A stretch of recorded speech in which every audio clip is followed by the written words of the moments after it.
Breaking: Trump just deployed a nuclear submarine after emergency WH meeting. Here's where it's headed. Several days ago, President Trump received an urgent warning that Kim Jong-un was in the final stages of preparing a nuclear strike on the United States. As many have scoffed in recent weeks about the military capability of North Korea, the White House began looking at satellite imagery, which revealed an increased level of activity at the country's nuclear sites, prompting the president to take immediate action in the wake of Kim Jong-un's continued threats with his intercontinental ballistic missiles, ICBM, pointed at the United States. On Monday, President Trump held a doomsday emergency meeting with 100 senators, where he publicly stated that we can no longer ignore the threat that North Korea poses to the rest of the world. Now it appears as though the United States might be closer than ever to declaring war on North Korea, after breaking reports reveal the latest arsenal that President Trump has just deployed to the Korean peninsula overnight. In a massive power move to Kim Jong-un to back the hell off, we have now parked a badass nuclear-powered submarine right in his backyard. President Trump spoke of his recent decisions, telling ambassadors at a White House gathering. The Council must be prepared to impose additional and stronger sanctions on North Korean nuclear and ballistic missile programs. This is a real threat to the world, whether we want to talk about it or not. North Korea is a big world problem, and it's a problem that we have to finally solve. In the event that the chubby dictator decides to cash in on his threats, the USS Michigan could launch missiles that would completely decimate his forces.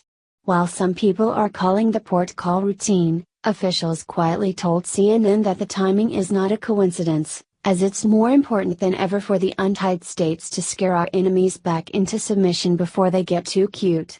Conservative Tribune has more. As tensions on the Korean peninsula have increased over North Korea's nuclear weapons and missile tests, the United States recently made a massive power move by sending a nuclear-powered submarine into the region. The USS Michigan, which was built to carry and launch ballistic and Tomahawk cruise missiles, pulled into the South Korean port of Pusan early Tuesday morning for what was officially called a routine hull check, according to CNN. LT to carry and launch ballistic and Tomahawk cruise missiles, pulled into the South Korean port of Pusan early Tuesday morning for what was officially called a routine hull check, according to CNN.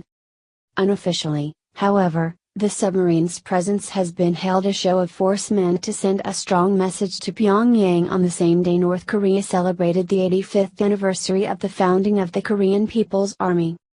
U.S. naval forces in Korea publicly said the port call was routine, but officials quietly told CNN that the timing was not a coincidence, as an aircraft carrier strike group also made its way into the region on April 24. The carrier group was in the Philippine Sea in waters south of Japan, conducting joint exercises with Japan's Maritime Self-Defense Force, according to the UK Telegraph. Meanwhile, South Korea's Navy has been conducting exercises with U.S. destroyers in waters west of the Korean peninsula, and they plan to soon join the carrier strike group approaching the region. President Donald Trump described the force as an armada in early April when speaking with Fox Business Network's Maria Bartiromo about the situation with North Korea.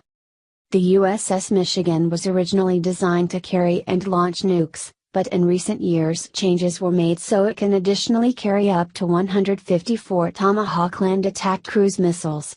These converted submarines can also carry and deploy up to 66 special operations personnel.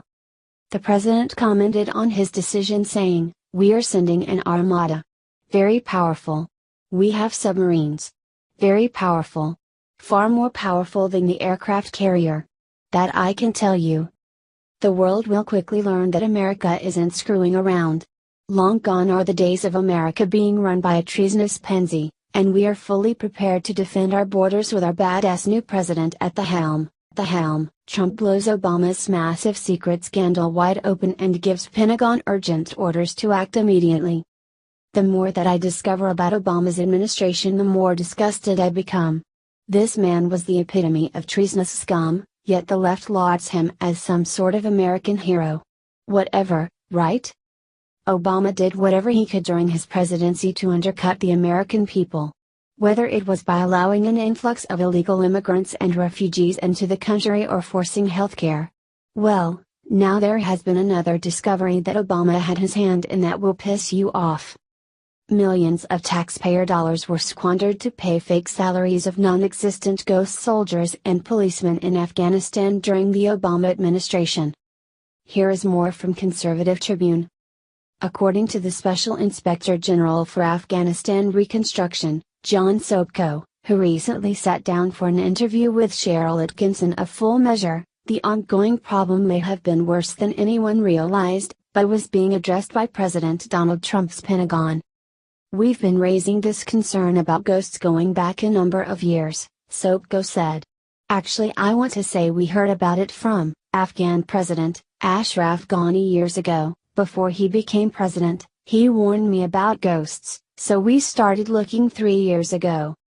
What we're talking about are policemen, Afghan military, Afghan civil servants who don't exist or they have multiple identity cards and we're paying their salaries, he explained. By we I mean the United States and the international community. And we started finding out that we had no capacity to measure the number of soldiers, teachers, doctors, military people who we are paying their salaries. How much money are we talking about here? Well, Fox News reported in October that it could be more than $300 million annually. The Department of Defense has pledged to closely monitor Afghan active duty security forces so that U.S. taxpayer money is not squandered on so-called ghost soldiers, Stars and Stripes reported.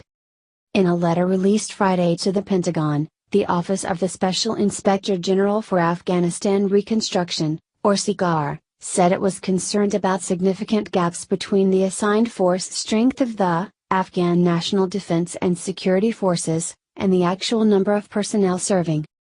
The letter, obtained by FoxNews.com, cites reports indicating discrepancies between the assigned force strength of the ANSF and the actual number of personnel serving.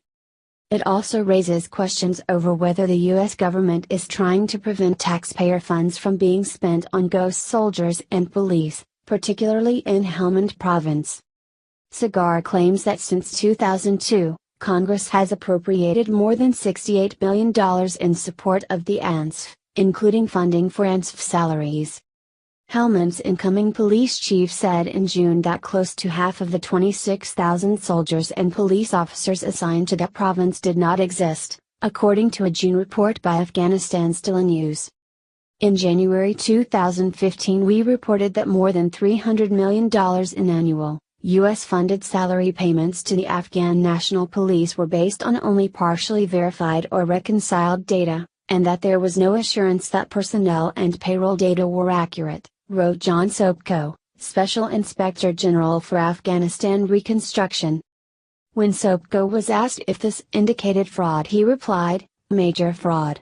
And what's happening is the commanders or generals or other higher officials are actually pocketing the salaries of the ghosts." But, that is not the end of this shocking report. Sobko said that he had alerted the Pentagon about this back in 2016. However, the Obama administration did very little to address the issue or implement measures to curb this fraud. Well, now President Trump is in office and under his no-nonsense leadership, things are beginning to change. One of those measures being implemented is a biometric system that will check fingerprints, photographs and even blood type in an effort to obtain proof of life of these Afghan soldiers. These measures will hopefully help weed out the non-existent ghosts that have cost the American taxpayers.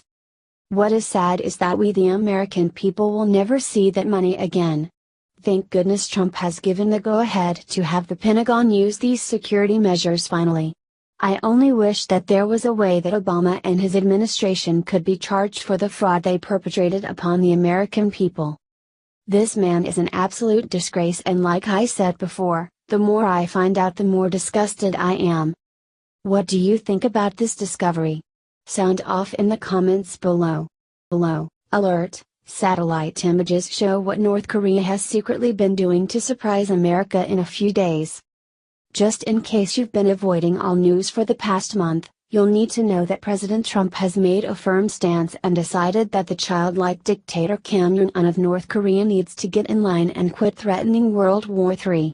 The gauntlet has been thrown and he is going to have to pay for it if he doesn't give up his nukes. There were, of course, mixed reactions to the president's tough stance at first, because, of course, if the president does it, then it must be bad. Now, however, it's becoming more evident by the day that the president's ultimatum didn't come a single moment too soon. The North Koreans aren't even trying to cloak their testing or big plans to make some unknown city go boom anymore. They're pretty much flaunting it for the world to see, which makes for a very scary proposition if you're in any way anti-nuclear blast. Via Independent Journal Review. In recent weeks, the rumors and rhetoric swirling around North Korea and its nuclear capabilities have grown significantly. While the country has long been known for its overblown posturing and propaganda, new evidence suggests that, as Fox News notes, tensions on the Korean peninsula have boiled over. Despite clear U.S. warnings to put an end to its nuclear weapons program, satellites have shown increased activity at the country's nuclear sites, while North Korean Supreme Leader Kim Jong-un has said that his Intercontinental Ballistic Missile, ICBM, program has reached its final stage of preparation.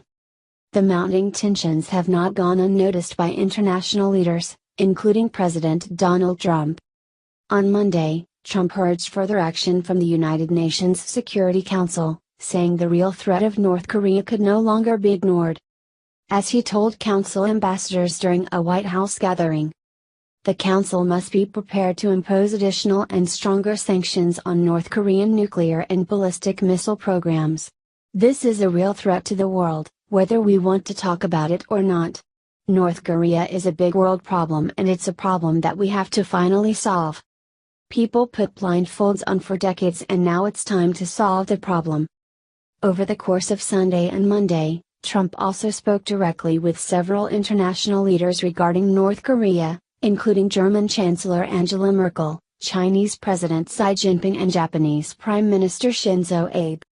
Despite the presence of a U.S. carrier group, conducting drills with Japanese destroyers in the Western Pacific, lying just beyond its front door, North Korea has remained openly defiant. In addition to detaining another American citizen on Saturday, bringing the total to 3, North Korean state-run newspaper Rodong Sinmun wrote on Monday. The United States should not run amok and should consider carefully any catastrophic consequence from its foolish military provocative act. Issuing warnings of an all-out war, a nuclear war with U.S. imperialists, the paper added that the only thing that the country's aggressors should expect is dead bodies.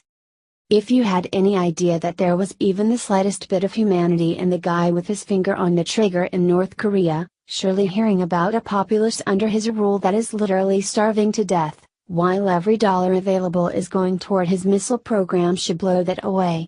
I don't know if it's an incredible bravery or an incredible stupidity that allows him to carry on with the United States Navy sitting at his front door, but we will all find out very soon. Thus far, we don't know of the North Koreans having the long-range capability needed to launch a nuke that would reach us, but they are working on it, full speed, all the time, day and night, all to ensure that they have the ability to bully us into what they want. And what do you think they're going to want? To my knowledge, there hasn't been a dictator with Jong-un's disposition that hasn't tried his hand at world domination. And if he let his own people starve so that he could work on things to blow people up, what do you think he'd do to us if he gets the chance? There's a reason North Korea isn't part of the free world. Because they're not free, and if these new tests have shown us anything, it's that Jong-un will stop at nothing to flex his nuclear muscle, and he is going to have to be forcibly stopped.